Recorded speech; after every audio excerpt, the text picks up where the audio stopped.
This is the Awful Announcing Podcast. Here's your host, Brandon Contes.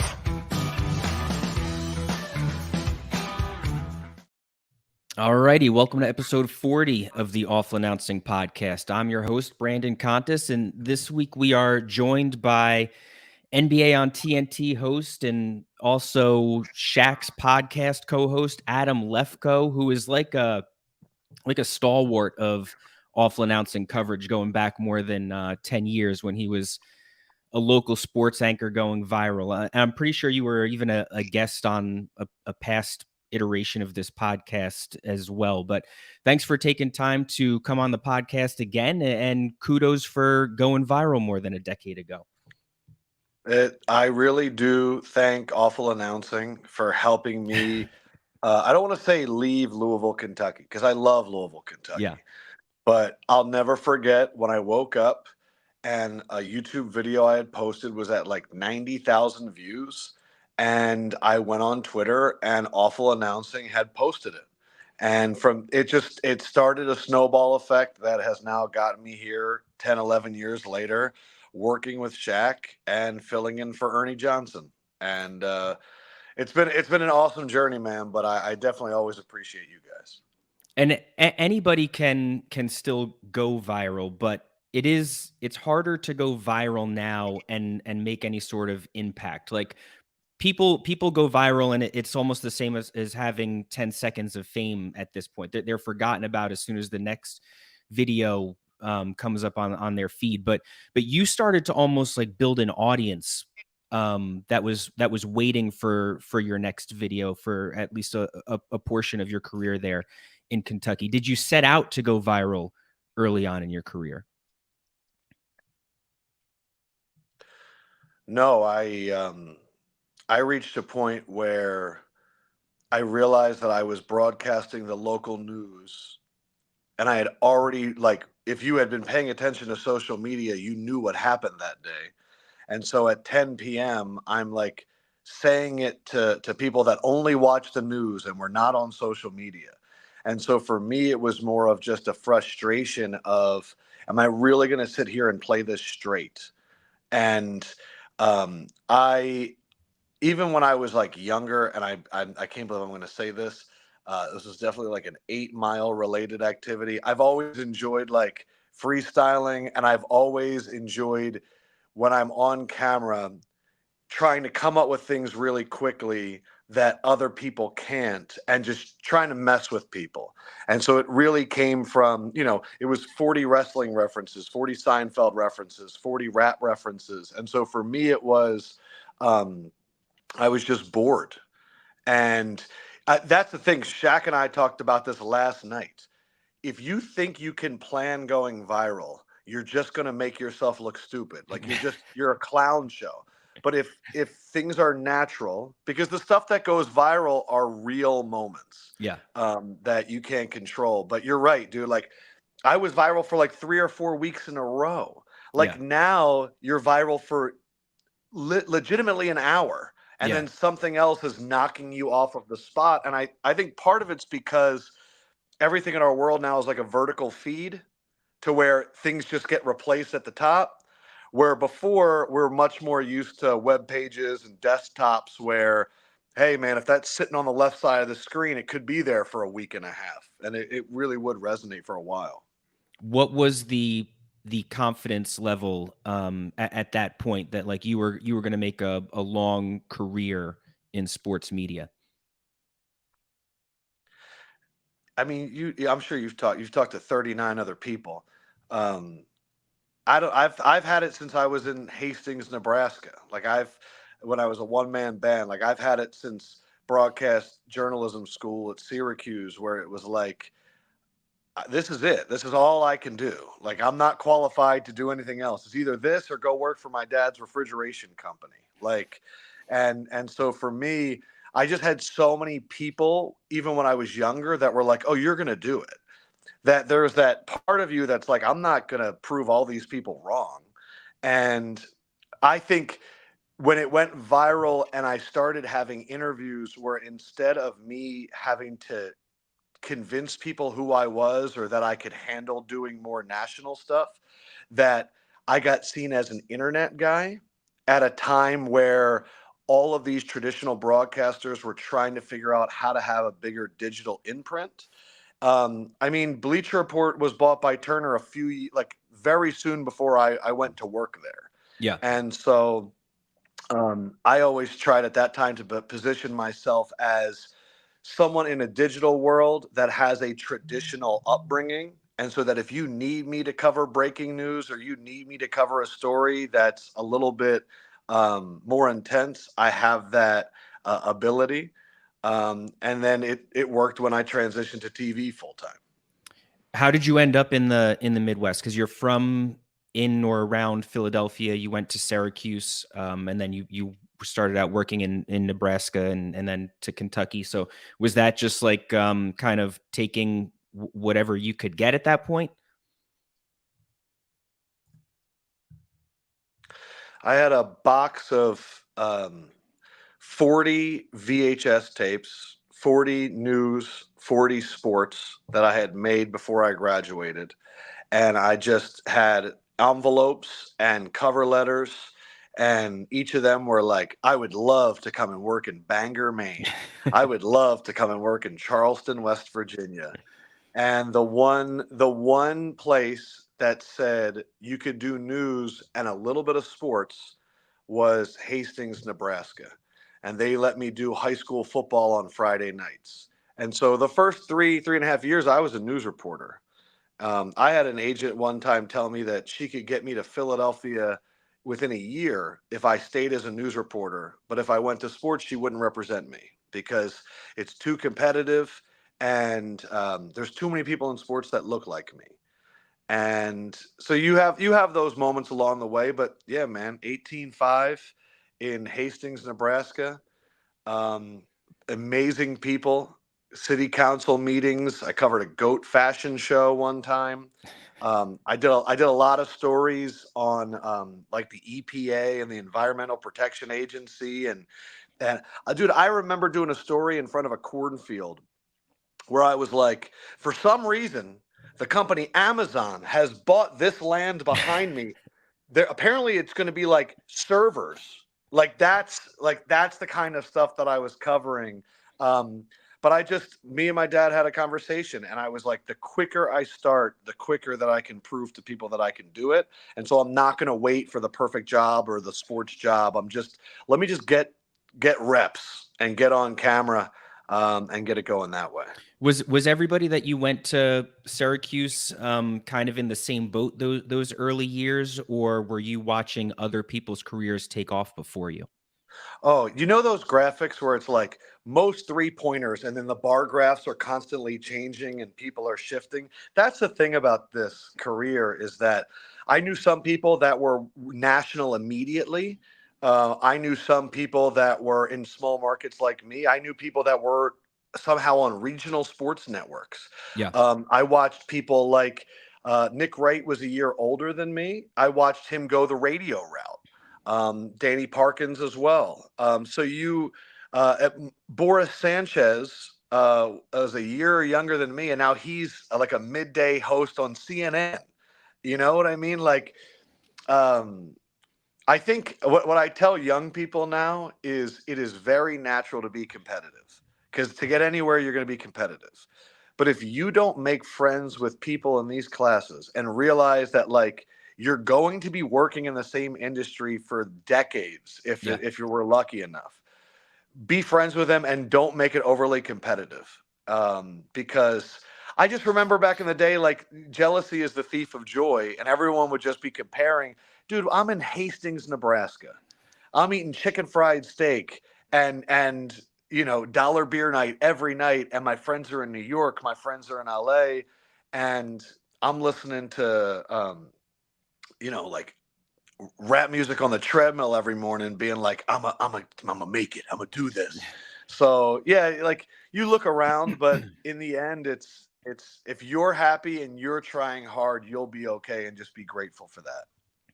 Were you a big Seinfeld fan before doing the Seinfeld cast? Do you remember when they launched the box set DVD and that was like a really big deal? Oh Yeah. yeah, I had all of them. I had all of them. There were two shows that were always on when I got home from school. Yeah. Fresh Prince of Bel-Air and Seinfeld. And so Will Smith and Jerry Seinfeld are absolutely in my like Mount Rushmore of influences of whether it's like how to be on camera or how to talk. My other two, I'm literally just thinking about this right now, would probably be Stuart Scott and I don't know, Dave Chappelle. But definitely Seinfeld and Will Smith are definitely in there just because every day, like it was perfect. Did you want to be a SportsCenter anchor? I feel like the Seinfeld thing is something that you could have absolutely pictured Rich Eisen doing, in 1997. I think when I was growing up, when we were growing up, that was the outlet. That was the place to. I was talking about this the other night. Like, dude, I was so in it where I'd be like, man, John Anderson's underrated as a writer. Like, you hear that intro right there, or you would just like Berman and the noises he would make, and every night, like, oh man, Neil Everett though, like something about the way he plays off the other guy. So I always loved it and I always studied it. And then as I came up, the sports media world exploded. And then for me, it went from how are you going to handle a John Walsh interview? Because that was always what you heard is like, it's so hard Yeah. to, I can try and build things and create my own ecosystem. And once Twitter and Instagram and all the social media networks started opening up, I adjusted really quickly and was like, I want to be where the people are. I'm less concerned with an executive's approval. I'm more concerned with like wherever people are consuming things and we can have like good conversations and fun conversations. That's where I want to be. And then if I'm going to be honest, I've always had NBA on TNT ahead of SportsCenter because, oh, by the way, I'm removing Chappelle. My Mount Rushmore is Ahmad Rashad. That's the fourth one because when I looked at NBA on TNT, I would see Craig Sager interviewing a player and being like, did you hear what Chuck said about you? Like it was a sitcom. Yeah. And I loved Ahmad Rashad because he wasn't a reporter. It didn't seem like to me. He was playing golf with Michael Jordan. And so I always was like, I'm never going to be that level of athlete, but I'd love to be that level of athlete adjacent and showcase what makes them so special. And so for me, like Ernie has always been the GOAT. But Ahmad Rashad has always been like the ethos of the spirit, Yeah. And then poor Dave Chappelle just getting bumped off the Mount Rushmore like that.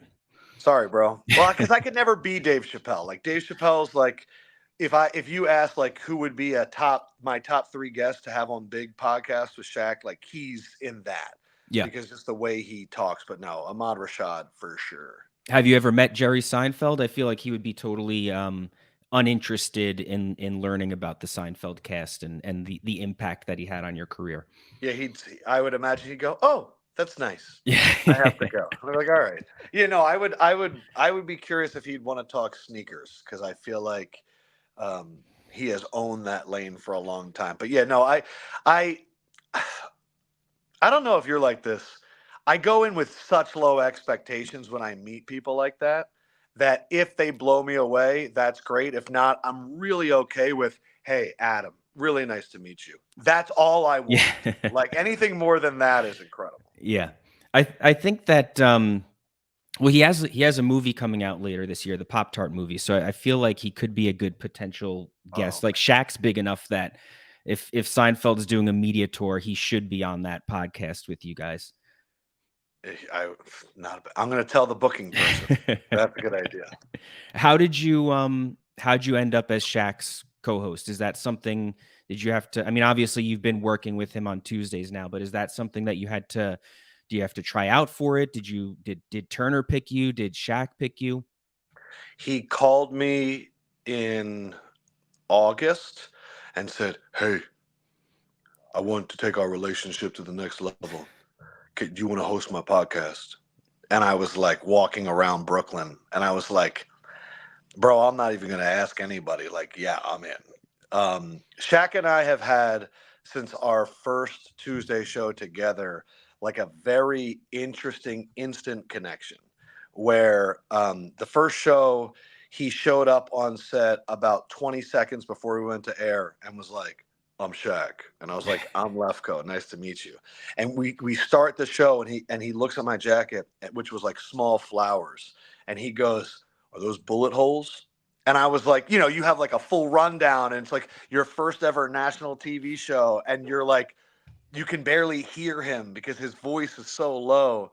And I was like, no, bro, these are flowers. Second episode, we're getting ready to tape a segment. And have you ever seen the clip of Bruce Smith when he collapses during an interview? Yeah. Yes. Okay. He says, hey, man, you ever seen that clip? I said, oh, man, that clip is wild. And he's like, we should do that.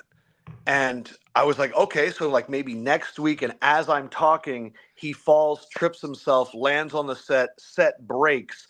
Dwayne Wade and Candace Parker are like, what? What? I walk by because I'm the only one that knows what happened. And Shaq rolls over and winks at me. And that's when I realized, I was like, this guy's a 14-year-old. And then we did a video where he really likes when I do white guy voice. He just thinks it's hilarious. He's like, do white guy voice. And so we made a few videos where he was like lip syncing me doing white guy voice. And it went viral. It was like a few million views. And that's when he would keep saying to me, you and me can really do some crazy stuff together. Like he always like he says, you have a really good marketing brain. And so over the years, like I'd pitch him things and he'd pitch me things, but he would do his own podcast and I had my own podcast. And I guess when it opened up, he just reached out and it's been really cool to see the reaction to the really heartfelt things that he says. Like the crazy stuff is Shaq, like we're used to that. But when I watched like the Shaq doc that came out, you begin to realize like Shaq and Charles are both so much more intelligent than they will let you believe. And some of it is a character because they know that makes people comfortable. But if you doubt their intelligence, they're not going to look at you the same. But if you embrace their intelligence, then you can really tap into some really, really cool stuff. And Shaq is at a point in his life where he is brutally honest with anybody. He's gone through so much family wise, career wise, that now it's he trusts me. I trust him. We're going to have fun. And my goal is to throw 50 alley-oops every episode. If we have a guest and I have questions that I really want to ask, but Shaq's on a roll, I'm going to sit like this and remind myself to shut the F up.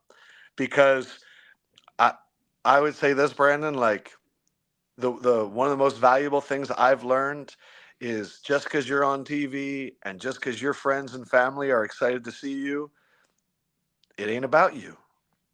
And the quicker that you can realize that the best people in the host chair are the ones that make everybody else look great. And I think that's the reason Shaq and I get along. He wants me to shoot sometimes, but I'm very happy throwing oops. So how similar is the role on the podcast compared to the NBA on TNT, where you are trying to set Shaq up on the podcast, you're trying to set him up on TNT, you're trying to set up Candace Parker and Jamal Crawford, but is there one where you're more comfortable taking your own shots than the other? I have to on the podcast more, because that's like a free flowing conversation where the personality has to come out. Yeah. TNT, I've heard Ernie describe it as being the worst traffic controller ever because you're trying to get like people to collide. But for me, I look at like as a custodian of TNT, where you have so many incredible people behind the scenes, whether it's graphics or video or highlights or interviews or all that I'm just trying to get from A to B and then from B to C. And then within that, either drop a really good informational nugget that someone at home that's paying attention will be like, oh, I learned something. Drop a reference, not like something like Seinfeld or that's like more of a deeper cut. Or the difference between TNT and Shaq really is TNT, I will hear people say things in the back when they're watching a game, and I want to surprise them on set, and I want their eyes to light up because how did you even hear me say that? And know that this is good for the audience at home, where for the podcast, it's more of like a live exploration. Yeah.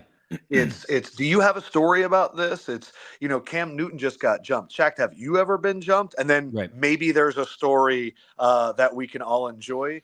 But TNT is like one of those women that was like connecting phone calls in the 40s. You're very much just trying to make sure that it all happens. Did we find out the real reason that Shaq was late last night? I know he's been late to Inside the NBA because of traffic a couple of times, and Barkley always calls him out.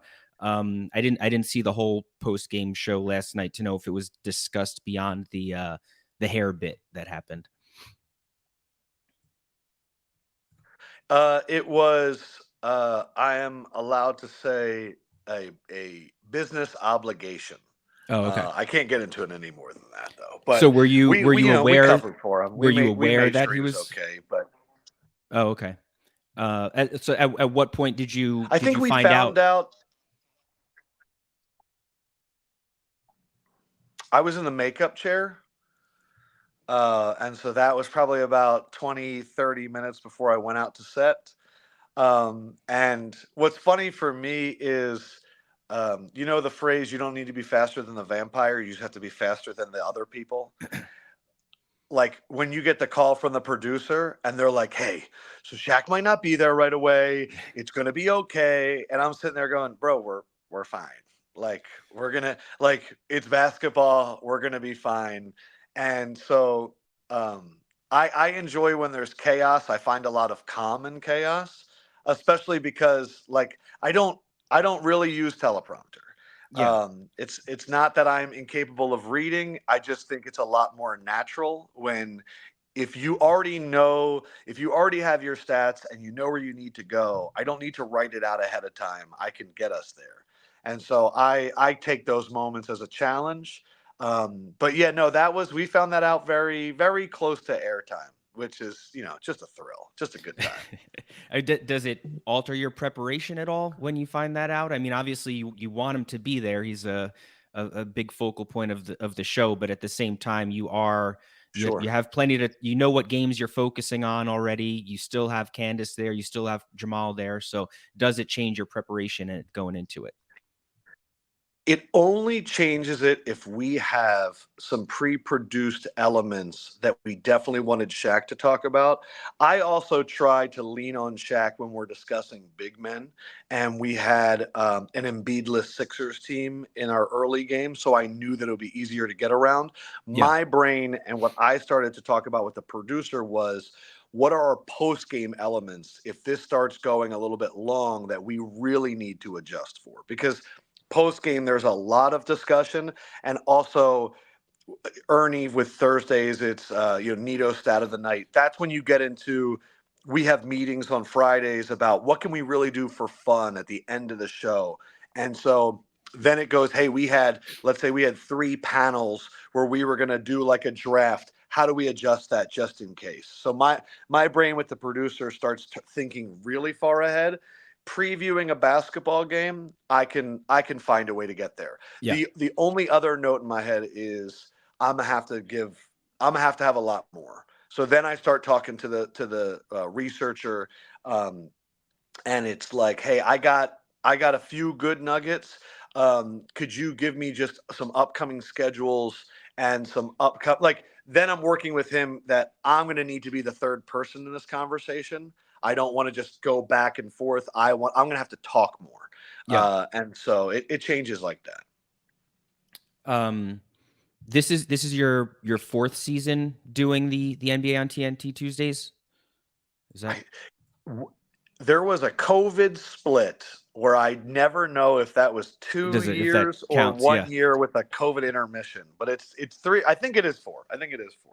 What was that the first season like? Because I think actually the first week delayed because of when Kobe Bryant died. Exactly. And then like a month after that, or so was COVID.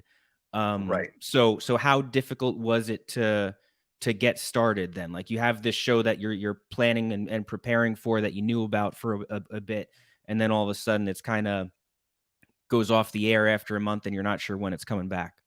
So you know this, like if media is the fourth estate and this growing media coverage is the fifth estate, the number one thing that everyone covering media wants to look at with a new studio show is chemistry. And so we did 2 or 3 episodes. We were kind of hitting our groove. Rudy Gobert touched the microphones. Everything shut down. I convinced them to do one digital episode where we did it all via Zoom.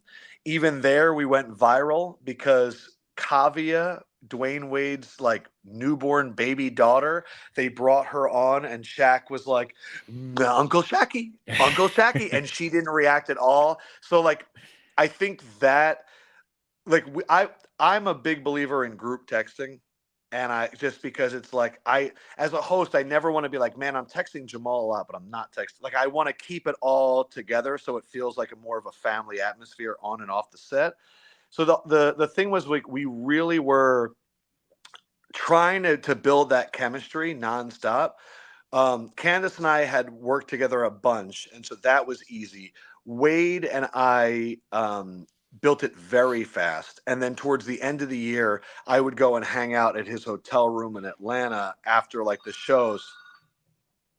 Why? Who would be calling a hotel room? I'm just picking up and hanging up. Hello, Adam. Yes. Gotcha. No, so I'm actually here till Friday. I have the other key. I can come down and we can switch the credit cards. I can do that in about an hour. They did from Wednesday to Friday. Yes. Thank you so much. Welcome to living in a hotel for a week. My apologies. No worries. But it was a trip, bro, because um,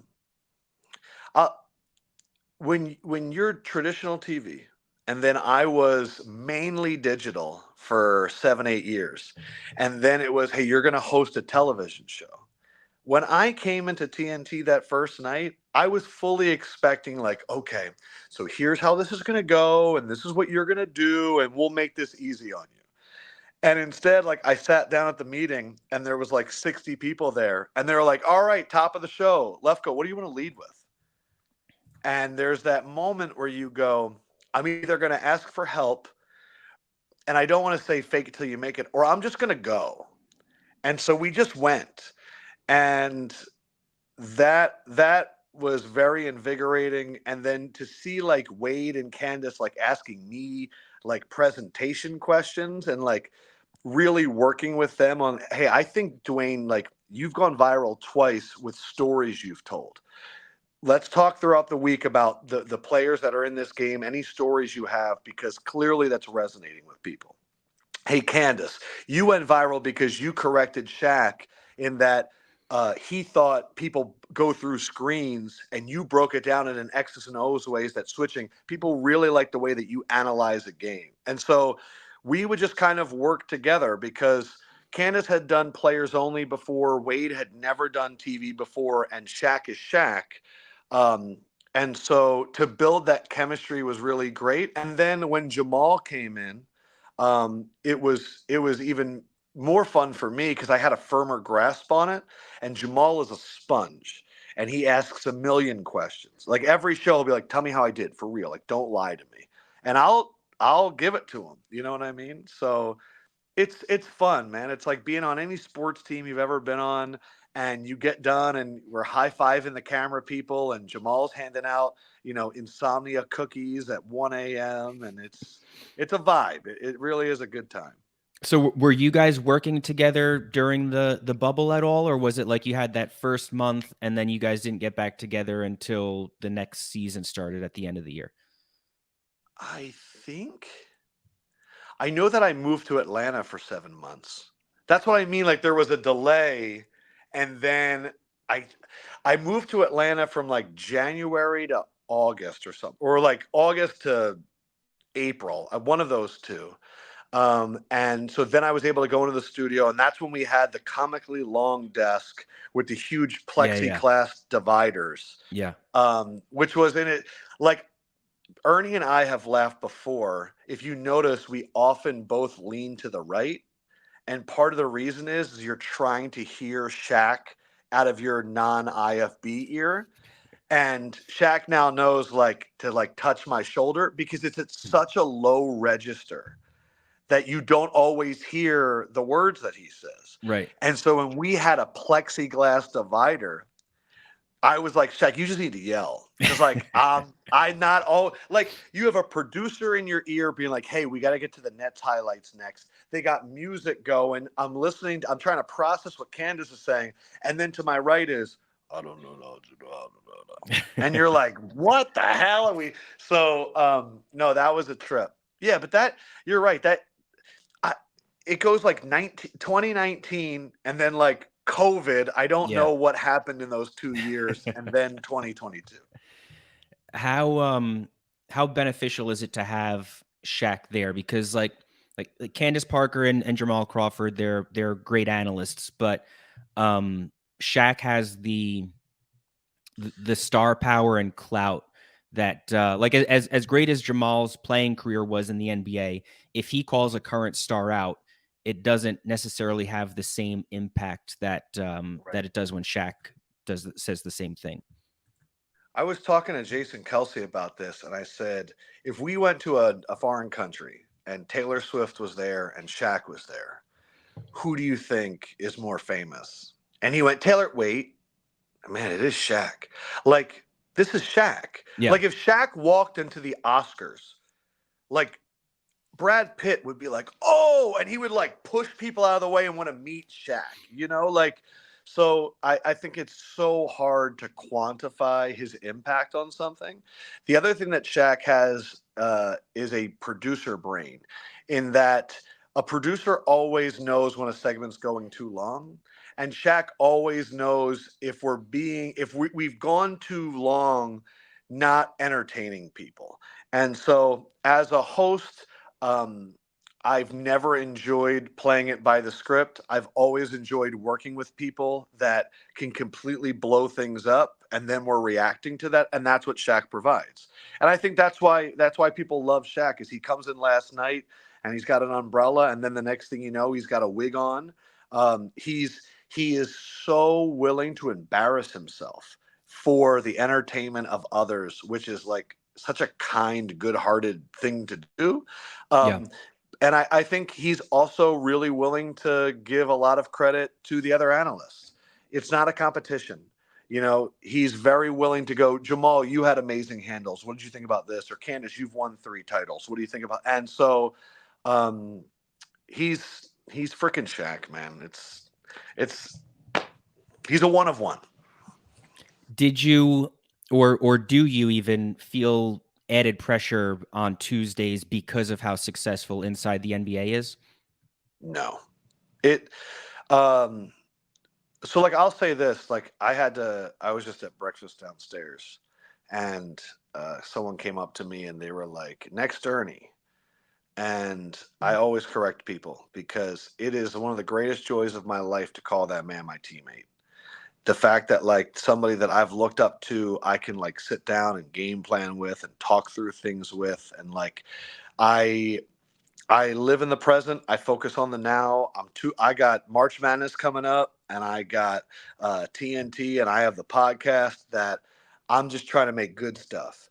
Like, I'm so like to be a part of the story of NBA on TNT and Inside the NBA, and I'm filling in for Ernie on Thursday, and I'm sitting there with Chuck and Kenny, and like the music's gonna come on, and I'm gonna get chills. I'm enjoying it so much that I don't think about the pressure like that. And I think also, when you've done TV enough, a camera is a camera is a camera. Like it's a dark circle that you look into, and you could put me on First Take. You could put me on the Awful Announcing podcast. Like, I'm going to just enjoy making shit anywhere I go. And so the fact that like when Chuck comes in, hey man, what's up, bro? And we can, or like I hug Ernie and he's like, what's up, kid? And or like me and Kenny are talking about like New York. The green room of TNT is the coolest place in the world to be to watch sports.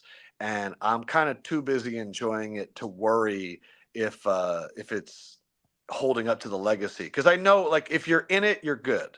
As soon as you start thinking, am I doing this right? Then you're forcing it. You're not being yourself, which is the ethos of Inside the NBA to me is don't be fake.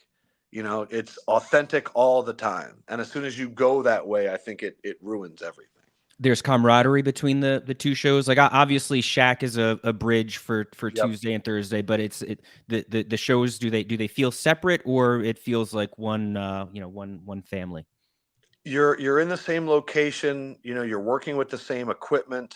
The Thursday show in Atlanta, unlike in New York or LA, like we have so much space in these studios that it's so big that the Thursday show faces one way, the Tuesday show faces the other way.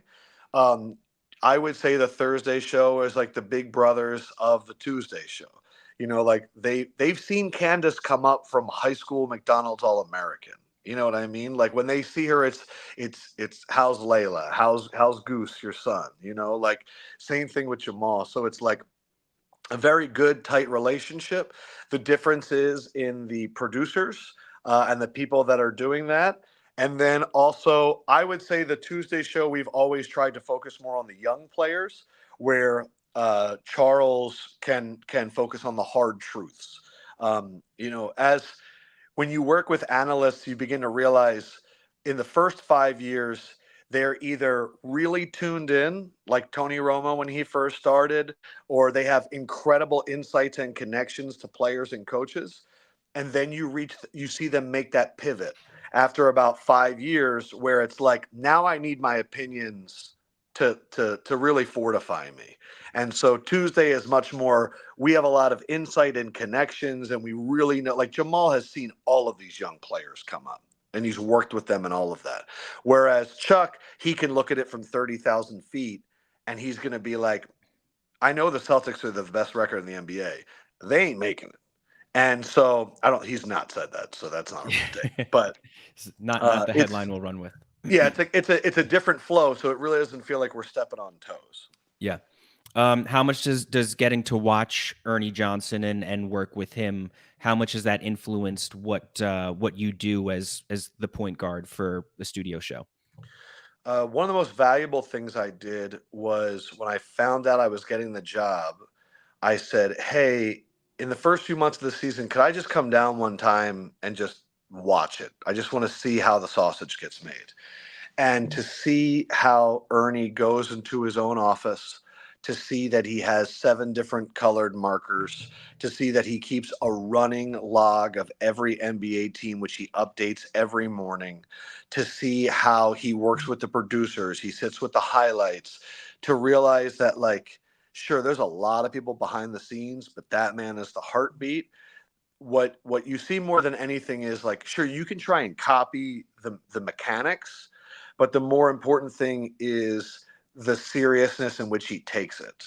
It's not showing up and making sure just that your makeup's right and all that. It's that when there's a meeting on Friday morning, I'm coming with ideas.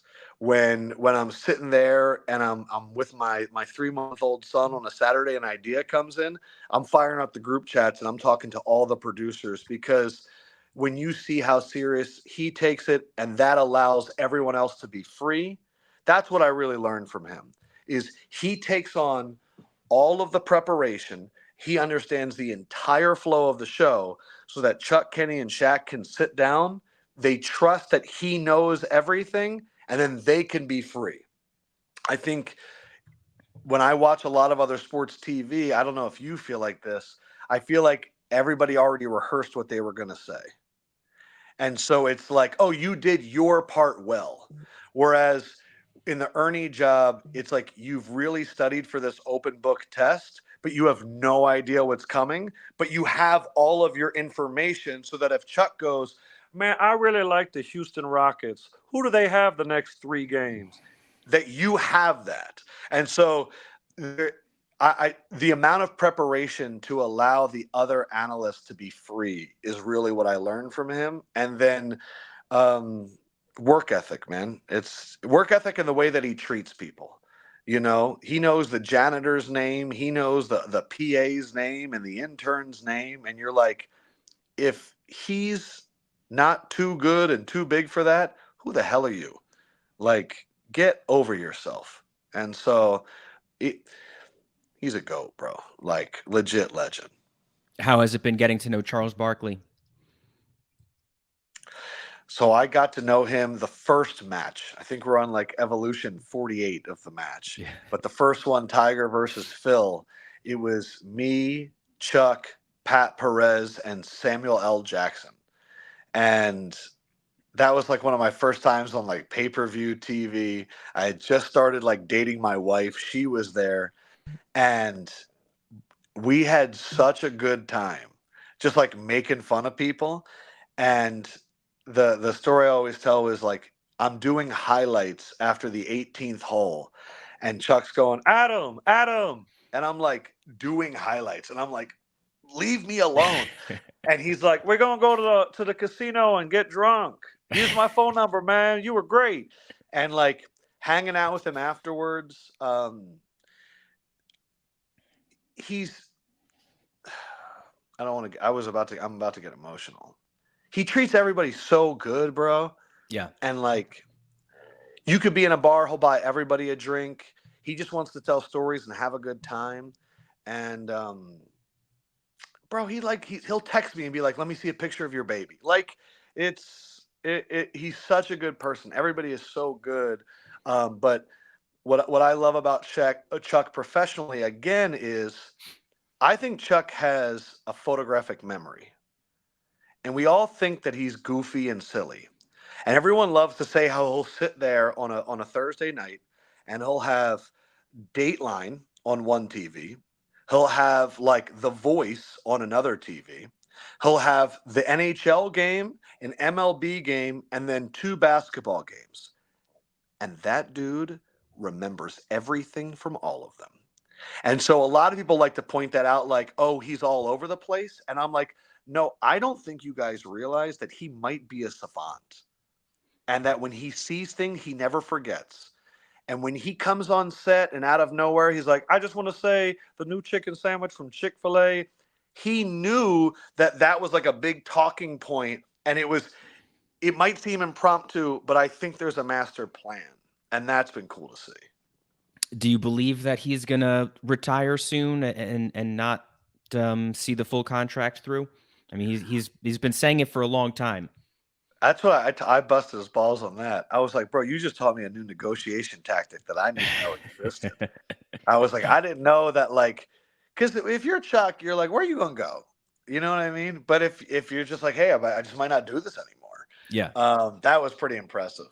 But with the amount of money that they paid him, I think he's very, very happy. And I also think, this is a really exciting time in terms of the NBA and media. And I have no idea what's going to happen, but I do know that, TNT is woven into the fabric of the league. And I think Chuck understands his place. And I think he wants to make sure that TNT Sports and its connection with the NBA will last for a long time. I don't know that there's another studio show. Well, I'll say I know that there's not another studio show in any sport on any network with a personality that, like, if that person left that show, it would cause the outcry that would happen on Inside the NBA if any of them left. There's turnover every year on ESPN studio shows. Every NFL shows they're always changing.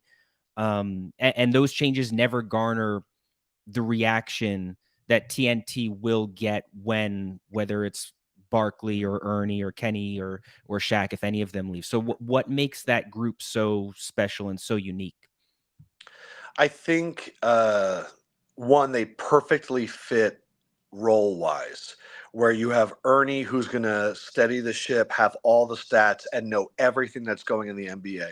You have Chuck, who's this complete wild card with crazy takes. You have Kenny, who also understands when to push the buttons of the other people to get them. When Chuck says something crazy, Kenny will push it further to get to like the real magic that's there. And then you have Shaq, who's like one of the few people that can sit across from Charles Barkley and call him an idiot and say, you have no rings. And so like a perfect foil to Chuck. And so I think there's just a perfect symmetry and combination from an execution perspective. Two is what I said before. They're all really great people that love each other. They've been through a lot, and they're at the point of their lives where they're so appreciative for friendships like that there is no ego. They don't give a crap how much each other makes. Shaq definitely doesn't. You know what I mean? Like they're at a point now where they know how rare it is to have that. And that's why I tell them all the time, I was like, go forever. Like, we're all going to watch. And no, it's special. I think also a big testament does go, he retired last year, Tim Kiley, the producer, who was really in the beginning. I would just sit with him when we would go on the road and just ask for stories as just a fan of the show, and how in the beginning, like, he called out Shaq a few times and was like, you're doing too much physical comedy. Like, it takes a lot of people. Tara August was there, Craig Barry, Scooter Vertino. Like, these are people that have been there really for a long time. And we see where it is now, but I have to imagine in the beginning, there were some foundational discussions that were like, I know we don't have guardrails, but let's imagine they're right here. And so I think it was monumental, but I agree with you. No other show even feels like it. None. And I get why you personally want to focus on the now and not pay attention to potentially being Ernie's successor or anything like that. But I am curious if earlier in your career did you have that same mentality? Like when you were in Nebraska, I would imagine you had to have been chasing something. So my friend Salehi Bembury is like the top sneaker designer in the world. And he designed for Versace, he designed New Balances, like the Crocs that just blew up, that was him. And to have someone that I went to college with achieve his dreams, that like we would sit and play 2K in college and he'd be like, I want to design sneakers. And I would legit say, like, I want to host the NBA on TNT. Like, I can't even fathom what the hell is happening right now. And if I ever take it for granted and I start wanting more, like Shaq and I will always sit there and talk about how important it is to just kind of have gratitude and to not want and to not be like it will come. And so for me, it's like people will be like, well, what's next? And I'm like, bro, there will be a time where I'm not doing this anymore.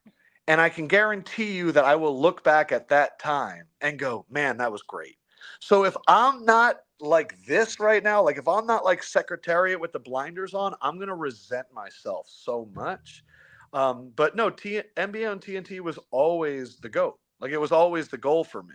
Yeah. And so to have it now is wildly surreal. Did anything ever come of your Monday Night Football audition tape with Pat McAfee?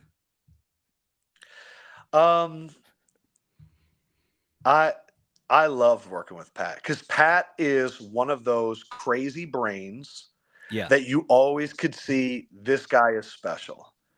And the one thing I'll say that I got from my, I love doing that stuff. So that was actually a radio bit that I used to do in Louisville, Kentucky, where I would have callers call in and I would play different musical intros from different, like it would be like the NHL on da-da-da-da, like on ESPN.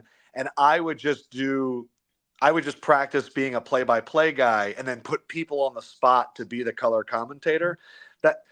That's all. I just love doing that shit. I'm a weirdo like that. How did those callers do? I would imagine most of them 90% of them would be like, "Well, I'm sorry," and they would hang up because they would be so embarrassed. Like it would be like, All right, we are here at Arrowhead Stadium getting ready for Chiefs Raiders, an incredible game between Patrick Mahomes and the Super Bowl champs and a competitor that's trying to get it done. I'm joined, of course, by Brandon, who's ready to break it down. Brandon, how do you see today's game unfolding? Silence. That's it. And so I remember I was in Newhouse and a reporter came in and he just did like a stand-up like that. And I was so blown away at his ability to just go that I was like, I want to do that. Yeah. And so it was really practicing that. But on Pat had me on his show back when he was doing a morning thing in New York. I don't even know what it was. And they put me in the YouTube clip as Bleacher Report workhorse Adam Lefkoe. And it's so funny because when you're a host or talent or whatever, how people describe you, it's usually based on the show that you do. Yeah. So I'm going to be NBA on TNT's Adam Lefkoe. That's how I'm typically talked about.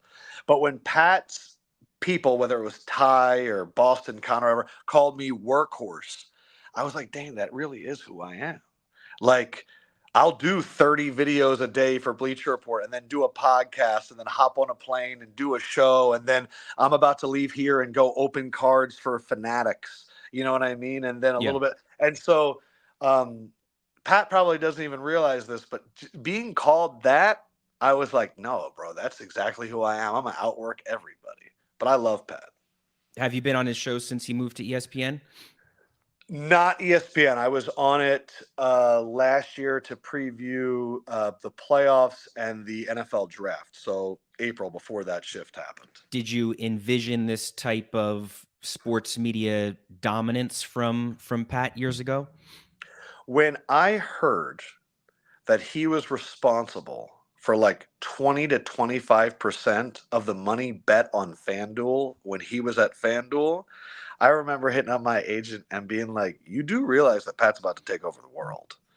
Because during the pandemic, I pivoted a lot of my energy to understanding business and meeting with CEOs and trying to be advisors at company. And you know, I've always been a content guy. And so whenever I would meet with CEOs, they'd be like, you have a marketing brain. And I was like, I get it, but I want to understand the executive brain. It is so rare to find people that can cause people to spend money, that when I heard all of FanDuel, I was like, Pat could write his check anywhere, man. Like, that's power, because it's just so rare. I want to ask about the breaking the Doc Rivers news. And Sure. like, I remember I had it on TV kind of in the background that night. I heard the words breaking news and CNN, and instantly like that caught my attention. And I was like, uh-oh, like what's about to happen? Yeah, Never there did was I think a primary that night too. Yeah, never did I think that it was going to be about Doc Rivers. But how surprised were you when you were there crediting CNN Sports with that report? So I'm not going to give everything, but I'll give as much as I can. So I was walking out to set and the producer got in my ear and he's like, we have some news. And I was like, okay. And they were like, yeah, so like Doc Rivers, you know, they've officially offered him the job, or he's accepted it, I think was the wording.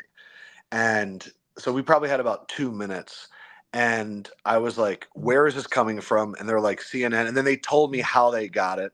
And then Scooter Vertino, I do not know his official job. He, to me, is like my weather vane of journalistic integrity and just like morality. And so I was able to talk to him really quickly, and he told me the full story. And it came from the source. Somebody got it from Doc. Okay. Yeah. And so once I heard that and I read some of the emails and I saw the chain of command at CNN and the checks and balances that they did, believe me, I am never expecting to go into a TNT Tuesday and break news. At this point, we've all been conditioned that it's either Shams or Woj, or Chris Haynes or somebody. And so when that happened and I saw all the background and then they were like, okay, we're going to credit CNN Sports, I was like, okay, because I know that if it's not CNN Sports, guess who's going to be the person? You. Me. Yeah. And so we did all the right checks and balances. This goes back to like my news reporting days where luckily you have that kind of training. But then to watch the internet the rest of the night, like I went into like Scooter's office with the producer and we're hanging out, and I was like, can we reread those emails one more time? Yeah. Because everybody was like putting up like pictures of CNN Sports website, and they're like, what? And the fact that CNN had a primary on that night, they had no other information coming out.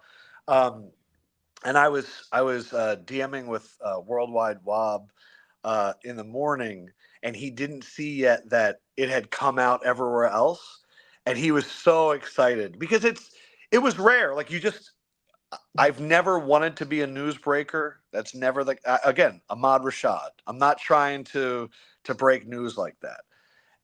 But when it happens, you got to be prepared. And so it was a cool experience. It really was. Yeah. No, I was curious if you did get to look into it yourself, or if it was more just like you're live, like this is coming into your ear right now. Because Jamal Crawford's surprise, I think, was all of us when he just like CNN, like yeah. Well, was, he knew, like that was also like the second or third time, and I was like, you're just playing to the internet right now, and I don't appreciate that at all. But like I was very prepared because that was like in a tweener. So we have pregame, halftime, tweener, halftime, postgame, and you don't always have a tweener, because sometimes the first game goes long. And so that I think was in the tweener or at halftime of the first game. And unless I really heard the chain of command, I would have just said, let's talk about this before the next segment. Yeah. Like, we're here until 2 a.m. We don't need to rush this, But once I heard everything and I saw everything, it was like, if we don't go for it, like, why are we even doing this show? Like, if you have it and you don't go for it, then you're just a reaction show. And so let's be the show of record for the NBA tonight. So were you at all bothered when, like, because not only was Woj and Shams, they weren't just quiet on it, but then they kind of countered it, and even Chris Haynes countered it, which I think that was the biggest surprise when Chris Haynes did it, being that he's a colleague. I think that would be our only regret, was that our communications weren't fully open to show. Like I don't communicate with Chris during the night, but I think somebody had to reach out and be like, here is the facts. Yeah. But no, believe me, there was a part of me that was sweating, because it officially got confirmed the next day on my flight back to New York. And so right before takeoff, I get like the Woj bomb that's like, they are indeed signing Doc. And it was one of those where like I put the hood over my head and I slept like a baby on the plane. But like the night before, there was definitely a part of me that was like, I would really love for this news to get confirmed right now. That would be really nice. Yeah. And then the last thing is, how was getting to host the night that LeBron broke the all-time scoring record? So I remember leading up to that thinking, it would be cool if he did it on Tuesday, but they play the Bucks on Thursday, the franchise that Kareem Abdul-Jabbar played for. It will be like a super primetime game. Tuesday was against Oklahoma City, which is not the Oklahoma City of this year. It was the Oklahoma City of last year, so they were not the number one seed. And then I remember we showed him walking in, and he was wearing all black. And Candace looked at me and she went, he's going to break this shit tonight. And it was just the way he was looking. And then Shaq was like, who else is in the audience? And like Jay-Z was there, and he was like, he's doing it. He's like, you don't see these people as like an all-time athlete and then go, let me only score 25 tonight. So I spent the whole weekend before looking up enough stuff just in case. And then when you realized it was happening, right as the first game started, me, Keith Robinson, the producer, and everybody else were like, if it happens tonight, we had like multiple plans. If it happens tonight and they win, if it happens tonight and God forbid they lose, like what's that energy going to be like? If it doesn't happen tonight, but he's really close. So we had everything. And I think the thing that I'm most proud of is like, my wife makes fun of me that sometimes I'm like an 80-year-old man. And by that, I mean, like, my favorite thing to do is on a Friday, I go to a coffee shop, I bring a book and a notebook, and like I read until ideas come into my head, and then I write ideas down. And that's like, I love that. And I I have one part of my notebook that is all just quotes that I really, really love or that resonate with me. And then sometimes throughout the year, I'll go, could any of these ever be used? Kind of like Seinfeld cast or rap cast. Could any of these ever be used in a basketball television situation that could really like sum things up or really connect with the audience? And when the game ended, I opened that page for some reason. And there was the quote, which was, throw me to the wolves and I'll come back leading the pack. And I was like, he literally has a tequila brand with a wolf on it. And like, if any NBA player has ever been thrown to the wolves and then came and it's frickin' LeBron James. And so my favorite moment from that night is we thought he was going to like walk around and do all these things. And so we were prepared for 5 to 10 minutes of just talking. And we were going to talk about history and show highlights. But he made a beeline for the TNT desk and he put on the headset. And so I'm doing the intro. I have no idea what words are falling out of my mouth because I'm watching this camera of him putting on the headset that's not on TV, and I don't want him to wait. So I'm trying to make sure that my words are like coming down as he's going on. And then when he comes on and I'm in a 2-box with LeBron and I do the line and I say, leading the pack, how's the view? He started answering and I like kind of was like, and I was like, I just blacked out. And then I look up and Jamal Crawford's looking at me, grinning from like ear to ear, just like a shit-eating grin. And he always says to me, did you ever think you would do something like that? Like he's great at like, and he looks at me and he mouths, did you ever think? And at that moment, it was like, this is a Halley's Comet. That record stood for 36 years. Before that, it stood for 18 years. Before that, it's been exponential, the leading scorer, that by that math, LeBron's might not get broken for 72 years, if ever. Yeah. And so to have the honor of being there at that moment, at that time, and getting to talk to Kareem and getting to do that whole thing and feeling like we as the Tuesday show did right by LeBron's legacy and the viewers that night, it was one of those moments where like me and Candace had a glass of wine after the show and it was like, that was fun. Like that was a rush. And for these athletes, the number one thing that they miss when they retire is that rush, is that feeling of, I need to ball out right now. Yeah. And that was one of those moments where we all left the show and we're like hugging each other and we're like, we did that, man. That was dope. So it was very, very cool. Thank you for like reminding me of that. Yeah, no, it's awesome stuff. Really good. Adam, you were great. Thank you so much for coming on the podcast today. I really appreciate it. Appreciate you. Appreciate everybody at AA for holding me down all these years. And thanks, man. This was fun. That is Adam Lefkoe. I'm Brandon Contes. This is the Awful Announcing Podcast. Please rate and subscribe to this podcast. Please also subscribe to Awful Announcing's YouTube page. But regardless of how you consume Awful Announcing and the Awful Announcing Podcast, thanks for listening and be good. Thanks for listening to the Awful Announcing Podcast. For the latest news spanning the sports media landscape and more, check out awfulannouncing.com and follow us at Awful Announcing.